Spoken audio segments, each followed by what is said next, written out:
remembered about 3, but by visualising going around the room, it physically made it easier to remember. It wasn't just the pairing, it was actually looking at where what it does is it pointed. uses the two principles we've used. So the first principle is imagination, so I create the weird images. The second principle is organisation, which is placing them around the room. So sometimes you might have seen an exercise where you create a bit of a story and you link them all together.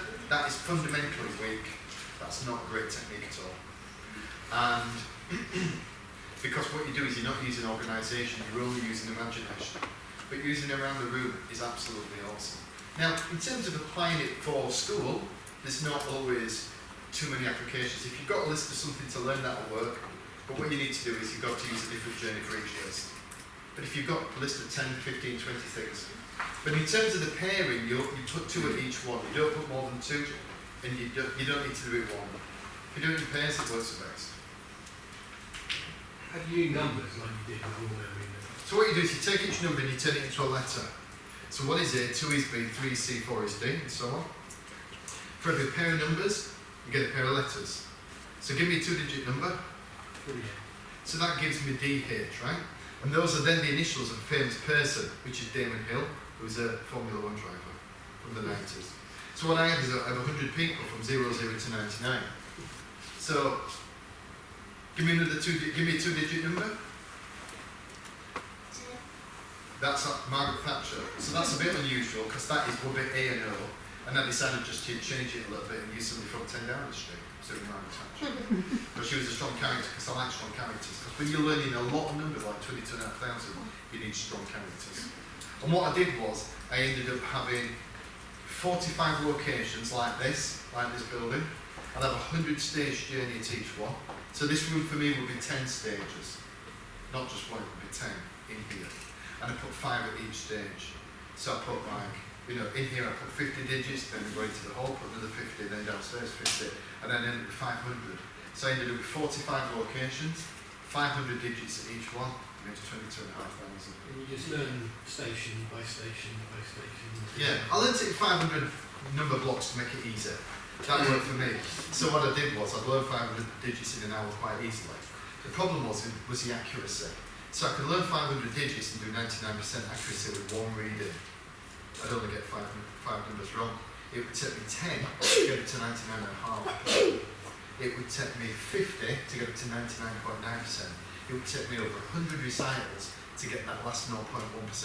Because you had to get it perfectly right. Then I couldn't allow one digit in 1,000. It was too much over 22,500. So even in the 10 days before, I recited it twice perfectly for 10 days. So I recited 450,000 digits. But I got in the room, started 15,000 digits in 2 hours, which is the fastest anybody had ever recited it. And I was stood there and I thought, this is great, I'll take a break. So I took a break, came back 18,500 digits, so I got one wrong. Gonna have to start again. And all my confidence just disappeared. So I was like, okay. So I thought, right, well, if I go through to the end of the 22 and a half, if I make sure I know the rest, I'll be fine. So I started again, I'm like, okay, this will be good. Different digit, got it wrong. 4 times, I got it wrong in the day. So I spent like 10 hours reciting the number in the first day, done 50,000 digits, no record. So I sat down with the guys at the end and I said, I can't see the problem. But of course, it's all down to me because there's nobody else in the room, it's just me. So what we did was we looked at the process, broke it down into its core component parts, worked out what was missing and we changed it. And essentially my experience is that is almost always what will get you where you want to be. What people like is a new opportunity. It's like diet books, right? If somebody comes to you and you go, I found this new diet, it's amazing, nobody knows about it, and it's a secret, you go, oh my God, right, I'll follow that. And then, but if people turn around and say, well actually I've got this diet, you know the diet you're already on, if you just change a bit of this and a bit of that, you'll be fine. People love a new opportunity. And in reality, most success of people, I'm fortunate now to spend my life with millionaires, even 2 friends of mine are billionaires, worth $1,000 million. And I spend time with these guys, and when you listen to how they became that amazingly successful, not just financially, but what that brings is nothing I can imagine. And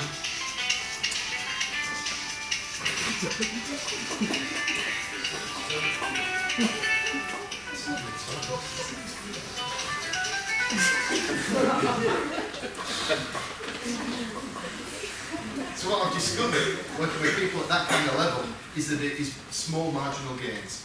It's not one thing that changes by 100%, it's 10 things by 100%, it's 100 things by 1%. You keep tweaking it, and that's what we did. After the first day, I tweaked the process, I had another couple of goes, and then I got it on the second day.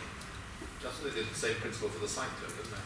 That's what Brailsford did. So Dave Brailsford was the guy who kind of came up with the concept of Tiny marginal gains. margins. Yeah, so Dave Brailsford is a guy who did cycling with Chris Hoy and those guys 20 odd years ago. He started with UK cycling, and over the 2 decades they become the most successful team in the Olympics by a mile. And what he did was he just looked at every single element that makes what the component parts of what cycling is, and he just made sure he made it the most optimum level it could be, no matter how small. So one example is when they went on tour and they go to a training camp, they would bring their own pillows.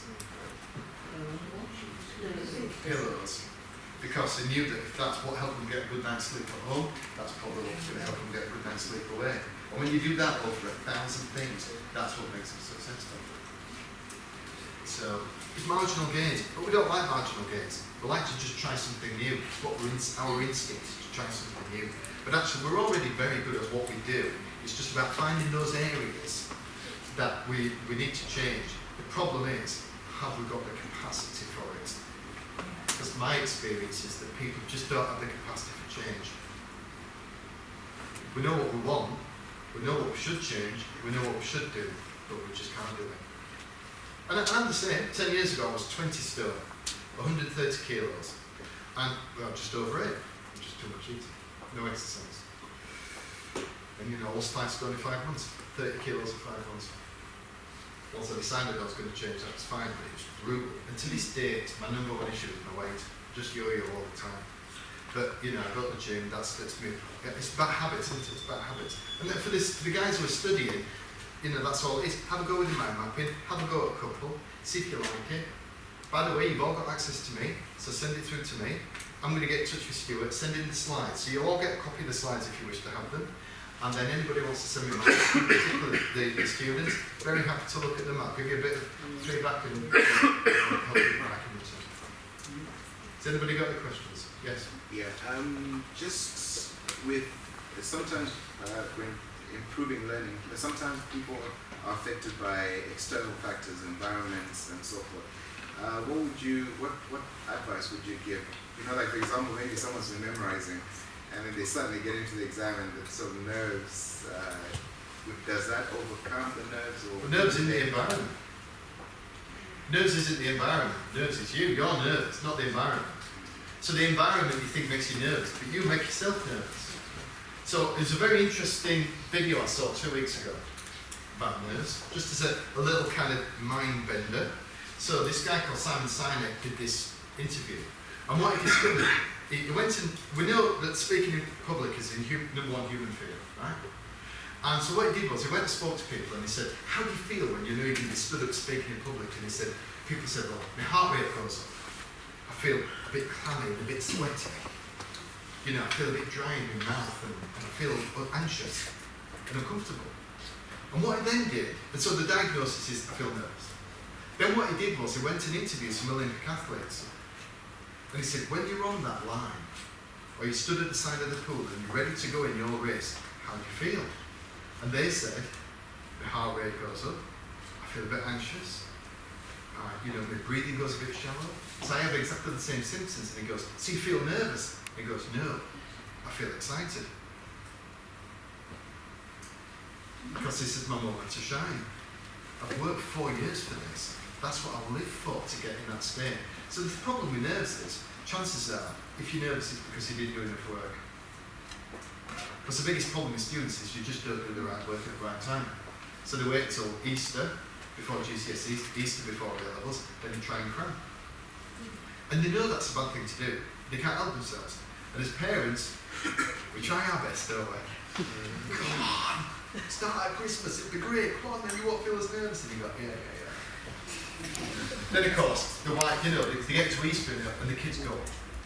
And then it's like, all of a sudden it's not like, ooh, come on, let's start. So what it is, the reason people feel nervous because they didn't do the right work. So it's a state of mind, I think. Right guys, it's 8 o'clock. First of all, you know, I've been coming to Gibraltar for 10 years. It's a great place to come because You engage, you come in here, you spend your time, you give it your time. I appreciate that more than you know. Because this is my life's work, it's my vocation, it's my calling, and it's my dream and my opportunity to share. I hope you got some value. If you did, tough luck really. Sorry, I couldn't help myself. It's nature. Fireman never leaves you, right? Yeah, honestly, genuinely, I wish all of you, kids and adults, every success and happiness moving forward. Anything you need to get off me, get in touch. Thanks very much. Thank you.